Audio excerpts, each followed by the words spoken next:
নমস্কার বন্ধুরা, আমার রান্না বান্না চ্যানেলে তোমাদের সকলকে স্বাগত জানাই। আজ আমি বানাবো লাউ দিয়ে রুই মাছের একটি হালকা পাতলা ঝোল। কোনো রকমের মশলার ব্যবহার ছাড়াই শুধুমাত্র ফোড়ন দিয়ে এই লাউ দিয়ে রুই মাছের ঝোলের রেসিপিটি আমি বানাবো। খেতে দুর্দান্ত স্বাদের হয়। রেসিপিটি তোমাদের সম্পূর্ণ দেখার অনুরোধ রইল। আর ভালো লাগলে একটি লাইক, শেয়ার আর সাবস্ক্রাইব করে দেবারও অনুরোধ রইল। এখানে আমি 2 পিস রুই মাছ বেশ ভালো করে বেছে ধুয়ে নিয়েছি। এবার মাছে আমি নুন হলুদ মাখিয়ে নেব। এর জন্য সামান্য পরিমাণে একটু নুন, আর সামান্য একটু হলুদ গুঁড়ো, আর সামান্য একটু আমি লঙ্কার গুঁড়ো নিলাম। তার সাথে সামান্য একটু কাঁচা সর্ষের তেল দিয়ে দিলাম। এবার সমস্ত কিছু বেশ ভালো করে মেখে নিয়ে মাছের গায়ে বেশ ভালো করে আমি মাখিয়ে নেব। আর এভাবেই নুন হলুদ কাঁচা সর্ষের তেল দিয়ে মাখিয়ে মাছগুলোকে আমি প্রায় মিনিট 10-এর মতো রেখে দেওয়ার পরে আমি মাছগুলোকে রান্না করব। আর মাছের ঝোলে আমি লাউ দেব। এর জন্য লাউয়ের ছিলকে ছাড়িয়ে প্রথমে বেশ ভালো করে ধুয়ে নিয়েছি।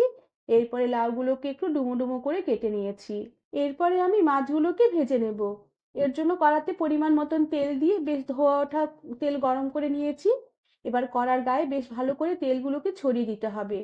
এতে মাছগুলো যখন ভাজবো তখন কড়ার গায়ে আটকে যাবে না। এরপরে নুন হলুদ মাখানো রুই মাছগুলোকে আমি তেলে দিয়ে দিলাম। এবার মাছের এক পিঠ ভাজা হয়ে আসা অবধি আমি অপেক্ষা করব। আর মাছের এক পিঠ ভাজা হয়ে এলে মাছগুলোকে আমি খুব সাবধানে একটু উল্টে দেব। তবে মাছগুলোকে আমি খুব একটা কড়া করে ভাজবো না। মাছগুলো একটু হালকা হালকা যখনই ভাজা হতে শুরু করবে সেই সময় মাছগুলোকে আমি 2 পিঠ বেশি উল্টে পাল্টে নিয়ে 2 পিঠ হালকা লাল করে ভেজে উঠিয়ে নেব। তবে তোমরা যারা কড়া মাছ ভাজা পছন্দ করো তারা কড়া করেই মাছ ভেজে মাছের ঝোল রান্না করবে। মাছের পিসগুলো কড়া থেকে উঠিয়ে নিয়ে এবার আমি কড়া থেকে খানিকটা তেল উঠিয়ে রাখবো। রান্নার শেষে ওই তেল আমি ব্যবহার করব।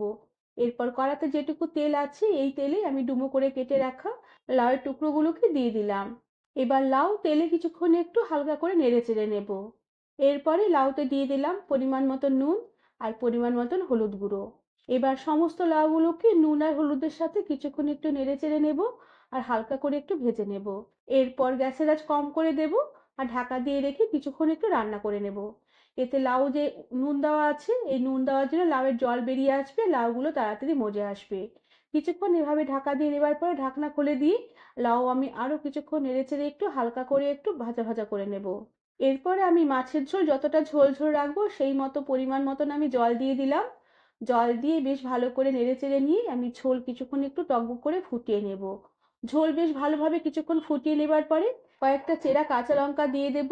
আর গ্যাসের আঁচ কম করে দিয়ে ঢাকা দিয়ে রেখে কিছুক্ষণ আমি লাউ আর ঝোল রান্না হতে দেব। তবে খুব বেশিক্ষণ লাউ রান্না করব না, বেশিক্ষণ লাউ রান্না করলে লাউয়ের স্বাদ টক হয়ে যায়। কিছুক্ষণ এভাবে রান্না করে নেবার পরে ঢাকনা খুলে দিলাম। লাউয়ের ঝোল বেশ অনেকটাই ফুটে উঠেছে আর লাউগুলো বেশ ভালোভাবে সেদ্ধ হয়ে গেছে। এবার আমি ভাজা মাছগুলোকে ঝোলে দিয়ে দেব। ভাজা মাছগুলোকে ঝোলে দেওয়ার পরে একটু ঝোলের মধ্যে মাছগুলোকে সাবধানে উল্টে পাল্টে দিয়ে গ্যাসের আঁচ কম করাই থাকবে, ঢাকা দিয়ে রেখে আরো সামান্য কিছুক্ষণ আমি মাছগুলোকে একটু ঝোলে ফুটিয়ে নেব। তবে খুব একটা বেশিক্ষণ ফোটাবো না, মাছগুলো একটু মজে আসলে আমি কড়াটা গ্যাস থেকে নামিয়ে নিলাম। এরপরে গ্যাসে একটি তড়কা প্যান বসিয়ে দিয়ে তাতে হাফ চামচের কম গোটা জিরে দিয়ে হালকা করে একটু ভেজে নেব। তবে খেয়াল রাখতে হবে জিরেগুলো যেন পুড়ে কালো না হয়ে যায়। জিরেগুলো যখনই হালকা লাল লাল হয়ে ভাজা হয়ে আসবে তখনই গ্যাস থেকে তরকারি প্যানটা নামিয়ে নেব আর শিলপাটায় এই জিরেগুলোকে গুঁড়ো করে রেখে দেব। এরপরে গ্যাসে কড়া বসিয়ে দিলাম আর মাছ ভাজা যে খানিকটা তেল কড়া থেকে উঠিয়ে রেখেছিলাম সেই তেলগুলোকে কড়াতে দিয়ে বেশ ভালো করে গরম করে নিলাম। তেল গরম হয়ে গেলে একটি তেজপাতা ছিঁড়ে ফোড়ন দিলাম।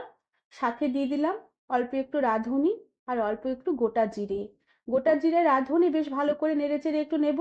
ফোড়নের খুব সুন্দর একটা সুগন্ধ বেরোলে এবার মাছের ঝোল ফোড়নে ঢেলে দিলাম। এবার মাছের ঝোল একটু নেড়েচেড়ে নেব আর একটু ফুটিয়ে নেব যাতে ফোড়নের গন্ধটা মাছের ঝোলের সাথে বেশ ভালোভাবে মিশে যায়।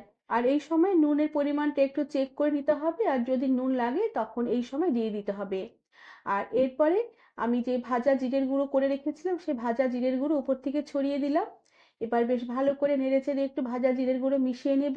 এরপর আমি গ্যাসের আঁচ বন্ধ করে দিলাম আর ঢাকা দিয়ে রেখে কিছুক্ষণের জন্য স্ট্যান্ডিং টাইমে রেখে দেবার পরে আমি এই লাউ দিয়ে মাছের ঝোলের রেসিপিটি সার্ভ করে দেব।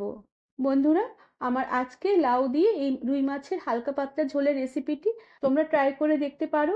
বানানোর পদ্ধতি একদমই সোজা আর কোনো রকমের মশলার ব্যবহার আমি করিনি। শুধু ভাজা মশলার গন্ধতেই আর ফোড়নের গন্ধতেই মাছের ঝোলের স্বাদ অসাধারণ হয়ে উঠবে। খেতে দুর্দান্ত স্বাদের হবে। রেসিপিটি তোমাদের ভালো লাগলে একটি লাইক, শেয়ার আর সাবস্ক্রাইব করে দেবার অনুরোধ রইল। আর তার সাথে পাশে থাকা বেল আইকনটিও প্রেস করে দেবে, যাতে আমার সব নতুন ভিডিও নোটিফিকেশন তোমাদের কাছে পৌঁছে যায়। আজ তাহলে আসি, পরে আবার একটি নতুন রেসিপি নিয়ে দেখা হবে। ধন্যবাদ বন্ধুরা।